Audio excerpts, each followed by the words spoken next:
Well, hello everyone, and thank you for joining me on A Sister's Trust. Well, we're trying to get this week started off right? And a lot of things been happening in our lives and things that we can control and things that we cannot control.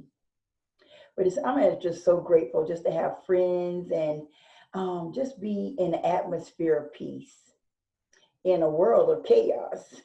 Y'all know that with the pandemic and people getting sick and, people around me getting sick, it makes you feel like this is getting closer to you. It's really real.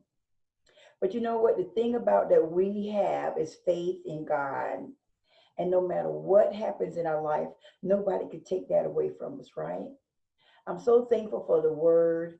I'm so thankful for the opportunity to love God and have God to love me. I'm thankful for the people that He put in my life, my family, my friends, and just how God, proves His love day in and day out. He gives us chances to always start over. And I'm just totally grateful for that. As I sit here and I think about, what is my testimony? What can I tell people about God and my thankfulness?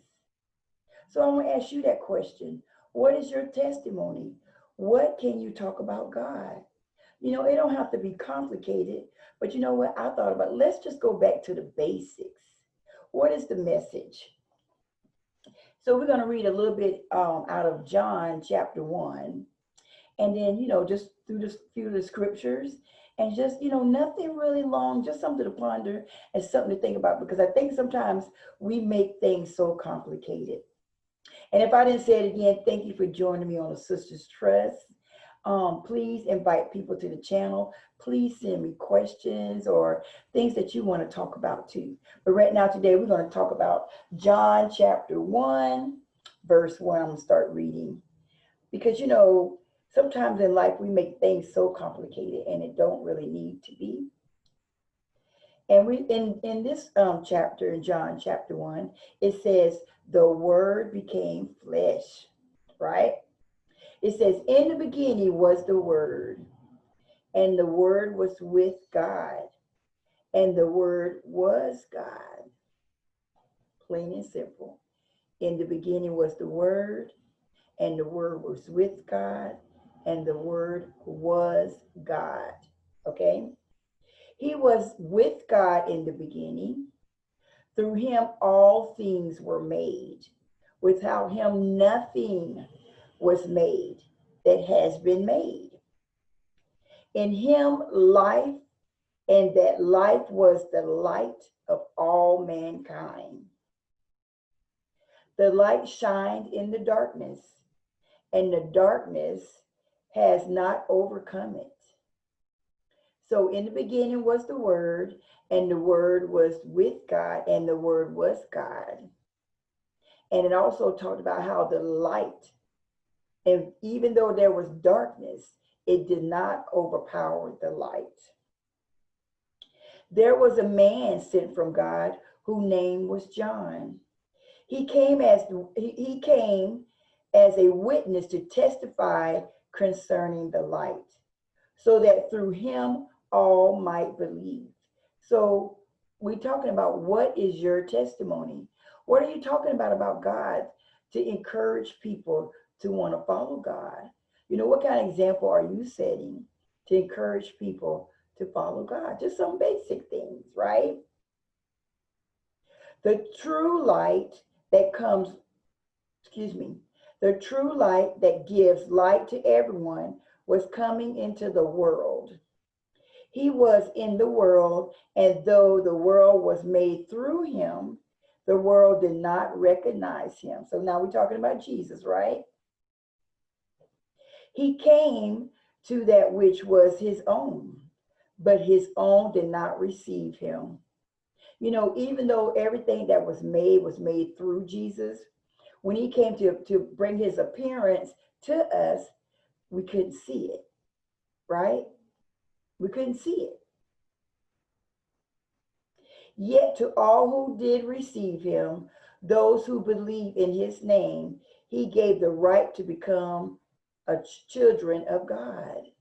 So when we make a decision to believe who Jesus is and follow his examples and do what he say, he gave us the right to become a child of God. So that don't mean that because you was born into the world that you are a child of God, or that once saved, always saved.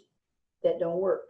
We need to follow what God says, okay? Not our own man-made rule or leader tell us things. We need to go back to the scriptures, right? We talk about going back to something basic, right? It said, a children born not of natural descent. So just because your mom had you, don't mean that you are a child of God.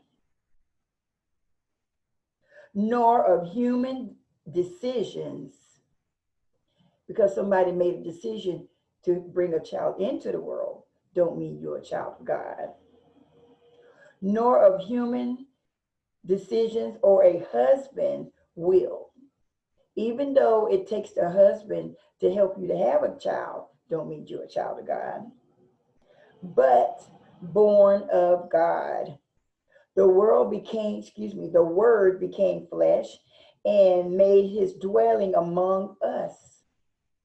We have seen his glory, the glory of the one and only Son, who came from the Father, full of grace and full of truth. So even though we've seen him, he came from the Father, we know that, and he was full of grace and full of truth.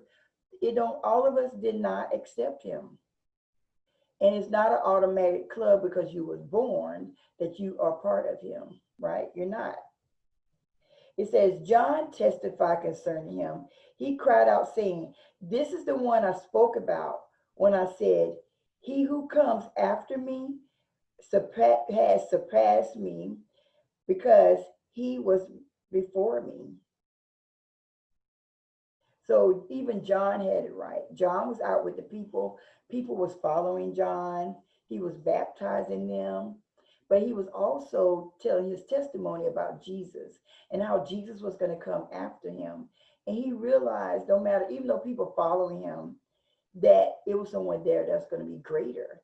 And he didn't forget his purpose or what his purpose was, which was to spread the gospel. So that when Jesus did arrive on the scene, people was able to take it in because they knew about what they was learning.